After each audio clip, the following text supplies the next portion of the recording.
मंदिर की घंटियों की गूंज और वातावरण में फैली अगरबत्ती की खुशबू उस शाम को और भी पवित्र बना रही थी। लेकिन इस शांति के बीच किस्मत एक ऐसा खेल खेलने वाली थी जिसकी आहट तक किसी ने नहीं सुनी थी। आर्या लंबे समय बाद उस मंदिर में आया था जहां बचपन में उसकी दादी उसे अक्सर लाया करती थीं। उसका दिल बिखरा हुआ था, आंखों में उदासी और चेहरे पर थकान थी। पिछले कुछ दिनों से घर का माहौल, रिश्तों की उलझन और परिवार की नाराजगी ने उसे भीतर तक तोड़ दिया था। आर्या ने मंदिर की सीढ़ियां चढ़ते हुए मन ही मन प्रार्थना की, हे भगवान, मुझे रास्ता दिखाइए। मैं किस तरफ जाऊं? कौन मेरा अपना है, कौन पराया है, समझ नहीं आता।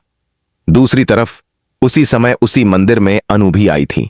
उसका दिल भी परेशानियों से घिरा हुआ था। आंखों से आंसू झरझर बह रहे थे और उसके कदम लड़खड़ा रहे थे जैसे वह हर बोझ भगवान के चरणों में रख देना चाहती हो।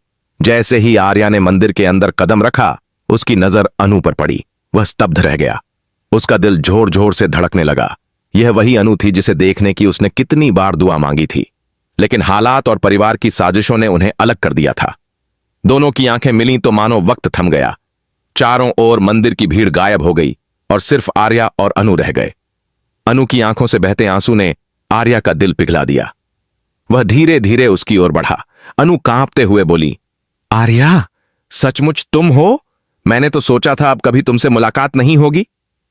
आर्या की आंखें भीग गईं। उसने अनु का हाथ थाम लिया और कहा, अनु, मैं भी यही सोच रहा था कि शायद हमारी किस्मत हमें कभी मिलने नहीं देगी, लेकिन देखो, भगवान ने हमें फिर से आमने सामने खड़ा कर दिया। मंदिर की घंटियां और भी तेज गूंजने लगीं, जैसे ऊपर से आशीर्वाद बरस रहा हो। दोनों एक दूसरे को देखते रहे। उनके बीच चुप्पी थी, लेकिन उस चुप्पी में प्यार, दर्द और अधूरी कहानियां सब कुछ समा गया था। तभी अचानक मंदिर में परिवार के कुछ लोग भी आ गए, जिनमें दादी, चंद्रिका और आर्या का छोटा भाई भी शामिल थे। उन्होंने जैसे ही आर्या और अनु को साथ खड़े देखा तो दंग रह गए। दादी के होठों पर हल्की मुस्कान आई, लेकिन बाकी सबके चेहरे पर गुस्सा और हैरानी थी। चंद्रिका चिल्लाई, आर्या, ये क्या कर रहे हो तुम? क्या तुम्हें पता है इस लड़की की वजह से परिवार किस हाल में है, और आज तुम यहां इसके साथ खड़े हो?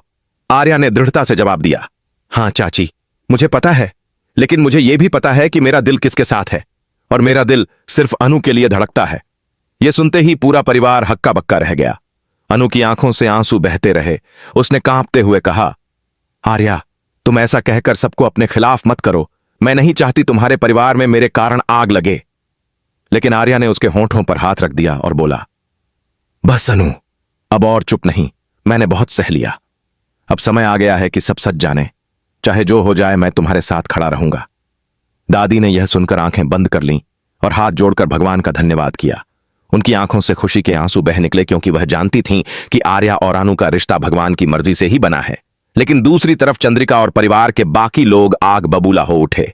चंद्रिका ने चीखते हुए कहा, नहीं, मैं ये बर्दाश्त नहीं कर सकती। ये लड़की इस घर में कदम नहीं रखेगी। आर्या ने उसकी ओर देखकर कहा, तो फिर चाची तैयार रहिए, क्योंकि अब यह सच सबके सामने आएगा, चाहे आपको अच्छा लगे या बुरा। अनु मेरी जिंदगी है और यही मेरी पत्नी बनेगी। यह सुनते ही माहौल जैसे फट पड़ा। मंदिर का शांत आंगन रिश्तों के तूफान का गवाह बन गया। परिवार में गुस्सा, दादी के दिल में सुकून और आर्या अनु के दिल में प्यार का संकल्प, सब कुछ एक साथ मिल गया। और उसी पल यह साफ हो गया कि आने वाले दिनों में घर में एक ऐसी जंग छिड़ने वाली है जो प्यार और नफरत, सच और झूठ, परिवार और दिल की लड़ाई को आमने सामने खड़ा कर देगी। और इस मुलाकात के बाद अब कुछ भी पहले जैसा नहीं रहेगा।